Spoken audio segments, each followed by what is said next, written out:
Ok. Bằng cô chuẩn. Ui, hai con búp. Hai con búp à? Dạ. quay, trận này quay lại cho thử. Đâu, đường môn, đường môn. À, ấy. Thôi mày cứ đánh cái bang đi nhá, tao búp đường môn tí nữa tao vòng lại đập cái bang luôn. Đi mẹ đi, đi. Mày ăn thấp mày đi đi. Phải.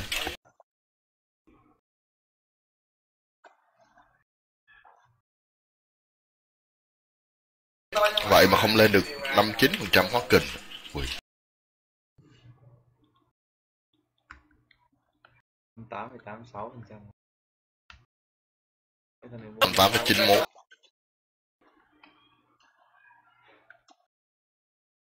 Cái bang đánh tao là hợp. Qua không hay chờ nó qua? kệ đợi nó qua đi. Chờ nó qua đi. Khỉ.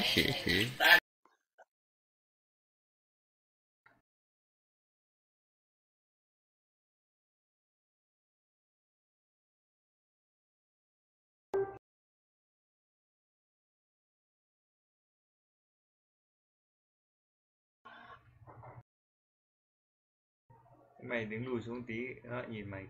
Bây giờ tao đang dòm nó mà. Cứ đánh cái bang nhá.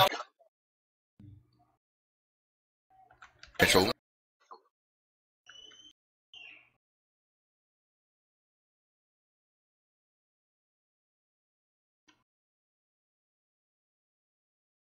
Nó rượu nó chuẩn bị xuống.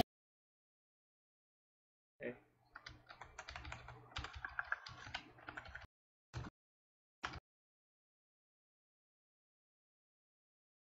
Rồi nó lên lại á, kệ mẹ nó.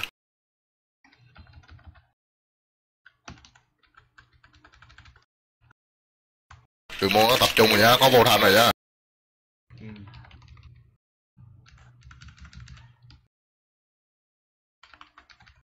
Có tàng hình nhá. Ừ.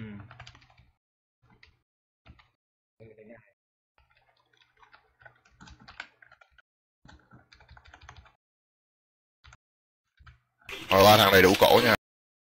Ừ. Trái cái bang này. Ừ. Anh cho tao cái mê tâm đi cú. Chụp đi cuồng rồi.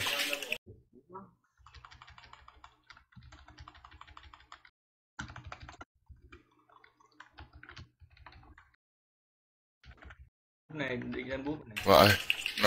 Nó hiến tế rồi.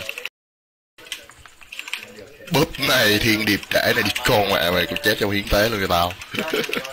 Muốn tàng hình nhá, lộn nó ao mẹ rồi. Ao ở đâu? Chết trong yên tế.